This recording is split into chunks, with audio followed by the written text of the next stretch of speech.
구원이라고 하는 것은 그 순간부터, 구원을 받은 그 순간부터 마치 한 알의 겨자 씨와 같이 점차적인 성장의 과정을 거친다는 것을 말씀하고 있어요. 자, 예수님께서 천국은 마치 겨자 씨 한 알과 같다라고 말씀하셨어요.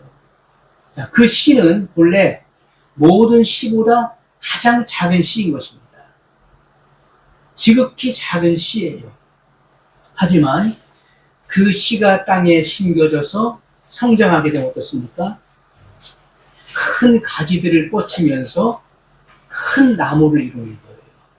그래서 새들이 거기에 깃들이게 되는 것이고, 그리고 사람들이 쉴 수 있는 그러한 공간을 마련하게 되는 것이죠. 그래서 이렇게 천국은 마치 겨자씨 하늘 같다라고 예수님께서 말씀하신, 이것은 바로 이 구원은 순간적으로 이루어지지만은 그러나 점차적인, 점진적인 과정을 거친다. 이것은 성장의 과정을 거친다는 것을 분명히 말씀하고 있는 것입니다.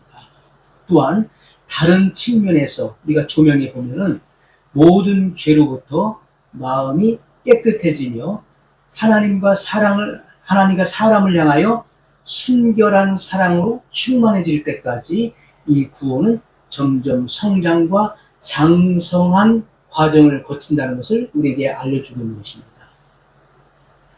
자, 그래서 에베소서 4장 15절 말씀을 보면 오직 사랑 안에서 참된 것을 하여 범사에 그에게까지 자랄지라.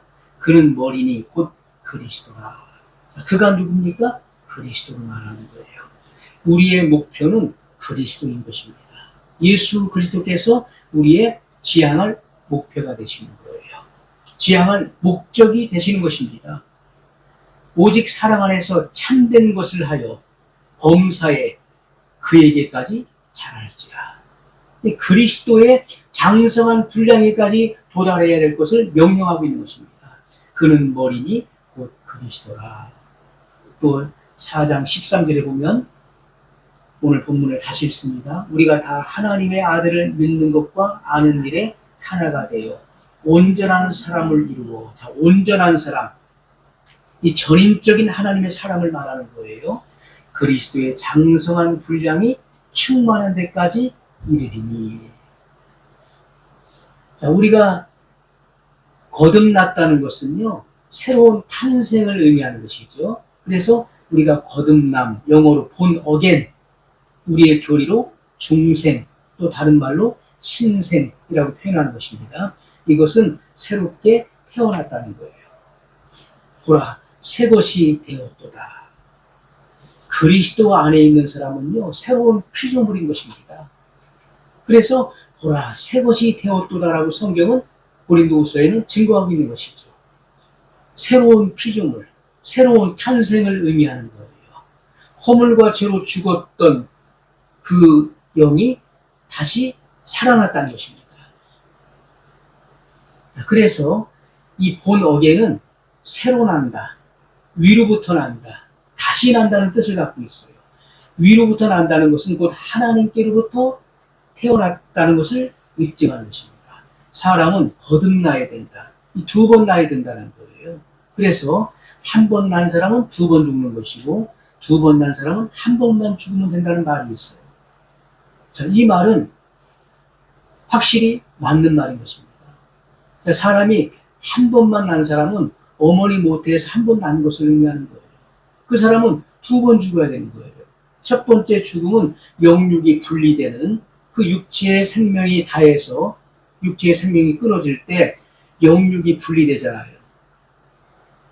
그래서 불신자들은, 믿지 않는 자들은, 죄인들은 그 영혼이 음부로 떨어지는 것입니다. 육체는 죽임을 당하고 땅 속에 들어가거나 화장되는 것이고, 그 영혼이 음부에 들어갔다가 마지막 둘째 부활로 나와서 영혼육이 합체되어서 백보자 심판대 앞에 서게 되는 거예요.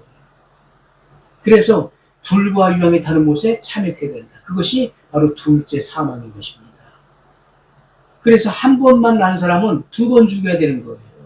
하지만 두 번 난 사람, 어머니 못에서 나고 그리고 물과 성령으로 거듭난 사람, 본 어겐한 사람은 육체의 생명만 죽으면 되는 거예요. 그 육체의 이 기한이 다해서 죽잖아요. 그러면 그 영혼은 낙원으로 가게 되는 것이죠. 그래서 예수님의 재림을 기다리는 것입니다. 그리고 그들은 예수님의 재림과 더불어서 그 몸의 부활이 일어나죠. 몸의 부활이 일어나서 영혼육이 영화롭게 변화되어서 주님을 맞이하게 된 것입니다. 또 예수님께서 공중에 강림하실 때 살아서 준비된 성도들은 영원히 죽음을 보지 않는 거예요. 영원히 죽음을 보지 않고 호련히 순식간에 그 몸이 변화되어서 예수님의 그 영체와 같이 변화되어서 주님을 맞이하게 되는 것입니다. 이것이 성도의 가장 영예가 되는 것이죠. 그래서 우리가 이 본 어겐이라고 하는 것은 새로운 탄생, 어린아이로, 아기로 탄생되는 것이 영적으로 아기로 탄생되는 거예요. 그래서 반드시 그 성장과 장성의 과정을 거쳐야 된다는 것입니다. 그래서 우리가 육적으로도 아기가 태어나서 성장하자면 안 되잖아요. 반드시 성장의 과정을 거쳐서 성숙한 사람이 되는 것입니다. 그것처럼 영적인 이치도 동일하다는 것이죠. 영적으로 태어났으면 성장해야 되는 거예요. 하나님의 말씀에 신령한 젖을 먹고 그리고 나중에는 단단한 식물을 먹고 장성해야 되는 것입니다. 우리가 사과도 그렇죠. 물론 처음부터 그런 그 파란 사과도 있지만은 우리가 일반적으로 그 사과가 처음에는 파랗죠. 그러면서 점점 이제 붉은색을 띠게 됩니다. 빨갛게 익어가잖아요. 이것은 그 성장의 과정을 거쳐서 이 성숙의 그런 단계를 거치는 것을 우리가 알 수가 있습니다. 자, 그것처럼 우리가 성도들도 거듭남을 통해서 태어나면은 반드시 성장과 장성의 과정을 거쳐야 됩니다. 자, 사도 요한은 그리스도의 그런 장성한 분량에까지 성장하는 그 성장에 관한 그 단계를 요한 1서 2장에 언급하고 있습니다. 요한 1서 2장의 말씀을 보면 2장 12절로 14절 말씀을 보면 자녀들아 내가 너희에게 쓰는 것은 너희 죄가 그의 이름으로 말미암아 사함을 얻음이요 아비들아 내가 너희에게 쓰는 것은 너희가 태초부터 되신 일을 알미요 청년들아 내가 너희에게 쓰는 것은 너희가 악한 자를 이기었음이니라 아이들아 내가 너희에게 쓴 것은 너희가 아버지를 알았으니요 아비들아 내가 너희에게 쓴 것은 너희가 태초부터 되신 일을 알았으니요 청년들아 내가 너희에게 쓴 것은 너희가 강하고 하나님의 말씀이 너희 속에 거하시고 너희가 흉악한 자를 이기었음이라. 아멘. 자, 이 말씀이 우리에게 지금 언급하고 있는 그 내용의 요점이 무엇입니까? 그것은 그리스도 안에 있는 어린 아이들까지도 모든 죄로부터 멀리해야 된다는 것을 이 첫머리부터 보여주고 있는 것입니다. 그래서 그 12절에도 보면 자녀들아 내가 너희에게 쓴 것은 너희 죄가 그의 이름으로 말미암아 사함을 얻음이요 이렇게 말씀하고 있어요. 자, 그래서 그리스도 안에 있는 어린 아이들까지도 모든 죄로부터 왜 죄사함을 받은 경험한 사람들은 모든 죄로부터 거듭난 이후에 모든 죄로부터 멀리해야 될 것을 말씀하고 있는 것입니다. 자, 또 거기에 덧붙여서 우리는 사랑과 이해성과 능력으로 계속 장성함을 더해야 된다는 것이죠. 그래서 우리가 그리스도의 장성한 분량이 충만한 데 이른다는 것은 사랑과 이해성. 그 이해력이 부족하면 안 되는 거예요. 그 이해성이 풍부해야 되는 것입니다. 이해력이 있어야 돼요. 이해성과 능력으로 계속해서 장성해 가야 됩니다. 그러니까 하나님께서는 우리가 계속적으로 자라갈 수 있도록 많은 준비를 마련해 놓고 계시는 거예요. 자, 아이가 태어났을 때 부모는 그 아이가 성장할 때까지 모든 것을 다 마련하고 준비하는 것입니다. 그리고 그 아이가 성장의 그런 과정을 거칠 때 그에 필요한 모든 것들을 공급해 주잖아요. 하나님 아버지께서는 더욱더 그러한 것입니다. 하나님께서는 우리가 영적으로 태어났을 때 그때부터 우리가 장성한 분량에 이르기까지 모든 필요한 것들을 마련하시고 예비하시고 그리고 그 일들을 공급해 주신다는 것입니다.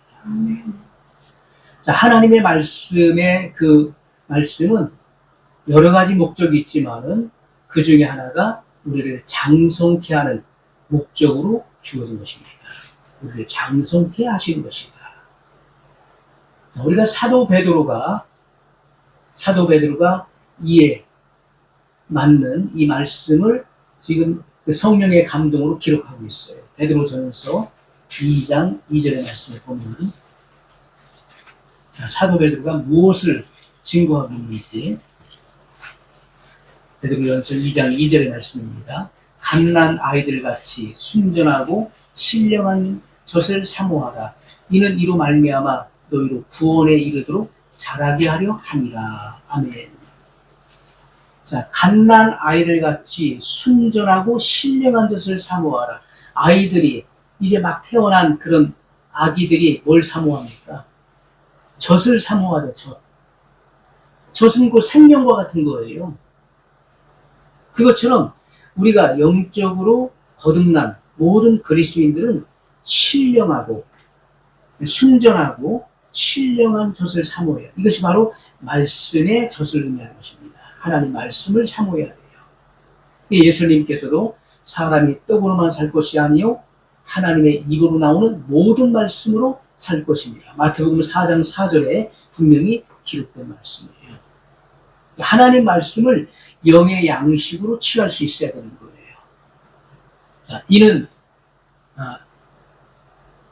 이로 말미암아 너희로 구원에 이르도록 자라게 하려 함이라. 어떤 사람들은 이 말씀에 대한 이해력이 부족한 사람, 아니 나 구원 받았는데 왜 또 구원에 이르도록 자라게 하려 함이라? 이게 무슨 말씀이지? 이해를 못하는 사람이 있어요.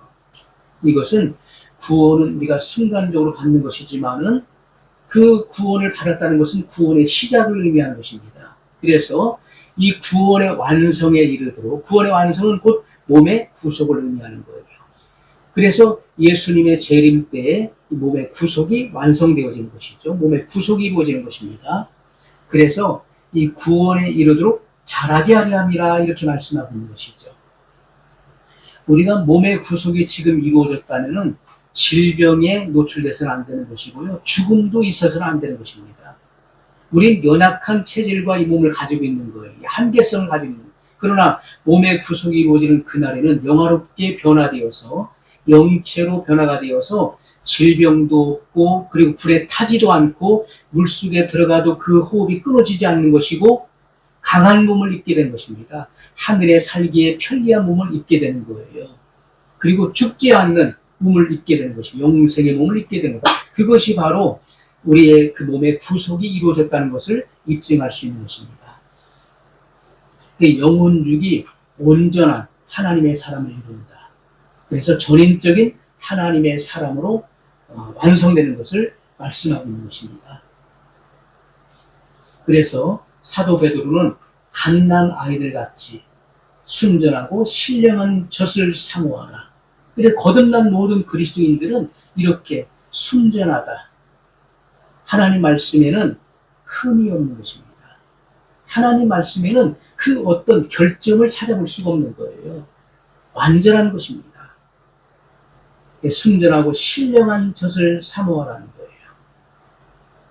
그래서 우리가 그리스도의 장성한 분량이 충만할 때까지 도달해야 되는 것입니다. 골로새서 3장 16절 말씀을 보면, 골로새서 말씀은 성경의 지성소와 같이 그 은밀하고 아주 비밀한 계시를 우리에게 보여주는 말씀이에요. 골로새서 3장 16절에 그리스도의 말씀이 너희 속에 풍성히 거하여 모든 지혜로 피차 가르치며 권면하고 시와 찬미와 신령한 노래를 부르며 마음의 감사함으로 하나님을 찬양하고. 아멘. 자, 그리스도의 말씀이 너희 속에 풍성히 거해야 될 것을 말씀하고 있어요. 그리스도의 말씀. 이 말씀이 우리 마음의 곳간에 차고 넘쳐야 될 것입니다. 모든 지혜로 피차 가르치며, 말씀이 없으면 지혜가 나올 수 없는 거예요. 모든 지혜는 하나님의 말씀으로부터 발휘되는 것입니다. 모든 지혜로 피차 가르치며 권면하고 시와 찬미와 신령한 노래를 부르며 마음의 감사함으로 하나님을 찬양할 것을 명령하고 있어요. 자, 이 같은 말씀은요, 사도 바울이 전에 에베소 교인들에게 준 이 권고에 보면, 술 취하지 말라. 이는 방탕한 것이니 오직 성령의 충만을 받으라. 성령의 충만을 받으라. 자, 이 말씀과 시와 찬미와 신령한 노래들로 서로 화답하며, 이 말씀이 같이 비교가 되는 말씀인 것입니다. 그래서 우리가 이 두 구절을 비교해 보면, 성령의 충만함은 사실상 그리스도의 말씀이 우리 안에 풍성하게 거하심과 유사한 것입니다. 그래서 말씀 충만은 그 성령 충만과 우리가 동일한 것입니다. 이 성령에 충만하다는 것은 그 말씀이 충만한 말씀. 예수님께서는 내가 너에게 이른 말이 곧 영이요 생명이라, 이렇게 말씀했습니다. 내가 너에게 이른 말, 이르다는 것은 선포를 말하는 거예요. 예수님의 입에서 선포된 말씀. 내가 너에게 이른 말, 선포한 말씀이 곧 영이다. 영이라는 것은 곧 성령을 말해요. 성령, 홀리 스피리트를 말하는 거예요. 영이요 생명이라, 이렇게 말씀하고 있어요. 성령님은 곧 말씀의 영이신 것입니다. 그래서 우리가 이렇게 성령 충만은 사실상 그리스도의 말씀이 우리 안에 풍성히 거하심과 동일하다, 유사하다, 이렇게 표현할 수 있는 거예요. 성령 충만은 곧 말씀 충만이다. 자, 우리가 강조해야 되는 것은요, 성령 충만. 성령 충만은 곧 장성케 하는 수단이 되는 것입니다. 장성해야 되는 이러한 수단들을 적용하지 않고서는 지속될 수가 없는 것이다. 계속 자라가야 되는 거예요. 답보나 퇴보가 있어서는 안 되는 것이고요. 계속해서 자라가야 됩니다. 그래서 우리를 장성케 하는 그 수단 중에 첫째가 곧 하나님의 말씀이에요. 말씀의 젖, 단단한 식물. 고린도서에 바울이 증거하고 있는 것처럼 어린아이들은 이 젖을 사모하죠. 젖을 먹고 점점 자라갑니다. 그러나 성장한 사람, 장성한 사람은 단단한 식물을 먹는다. 이것도 말씀을 의미하는 것입니다.